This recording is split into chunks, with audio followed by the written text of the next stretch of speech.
ধৈর্যের একটা সীমা আছে, মানুষ আর কত সহ্য করবে। আসসালামু আলাইকুম রহমতুল্লাহ। আজকে বৃহস্পতিবার।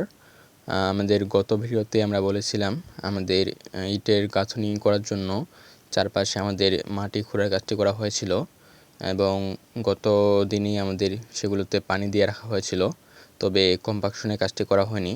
তো আজকে সকাল সকাল সেগুলো কম্পাকশনের কাজটি শুরু করে দেয় ওনারা।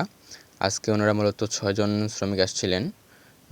কম্পাকশন করার পাশাপাশি ওনারা অল্প একটু জায়গা খোঁড়ার বাকি ছিল, তো ওনারা সেটি খোঁড়ার কাজটাও করেন। আজকে মূলত আমাদের মিস্ত্রি ছিল 2 জন এবং বাকি 4 জন ছিল জোগালি। আজকে সকাল সকাল ওনারা আবার একদিকে বালি এবং সিমেন্টের মিশ্রণ শুরু করে দেয় এবং একজন ইটগুলো নিয়ে আসার কাজটি শুরু করে দেয়। আমরা মূলত আমাদের যে পুরাতন মসজিদ, অর্থাৎ আমরা যে মসজিদটি ভেঙে ফেলেছি, সেখানে যে আমাদের 4 কোনা পাতলা ইটগুলো ছিল, মূলত আমরা সেগুলো দিয়েই আমাদের সোলিংয়ের কাজটি করেছি। আজকে আমাদের কন্ট্রাক্টরও আসছিল। উনি ভালোভাবে দাগ দিয়ে দিচ্ছিলেন, চারপাশে 1 ইঞ্চি করে বাদ দিচ্ছিলেন কলামের। 1 ইঞ্চি বাদ দিয়ে ওনারা গাঁথনি কাজটি করেন।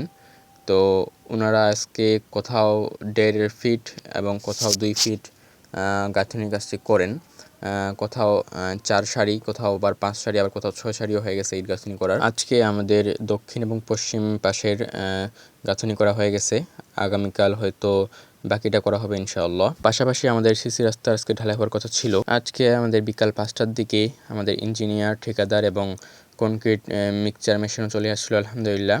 তবে ইঞ্জিনিয়ার জানান যে সোলিংয়ের উপরে পানি দেওয়া হয়নি, খোয়াগুলো পানি দিয়ে ভেজানো হয়নি, আর তাছাড়া সোলিংয়ের উপরে গাছের পাতা পড়ে আবর্জনা হয়ে আছে।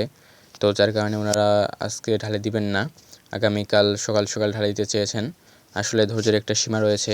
গত 4-5 দিন ধরে আমরা আমাদের রাস্তার 2 মুখে আমরা গাছ দিয়ে একদম যাতায়াত বন্ধ করে দিয়েছি।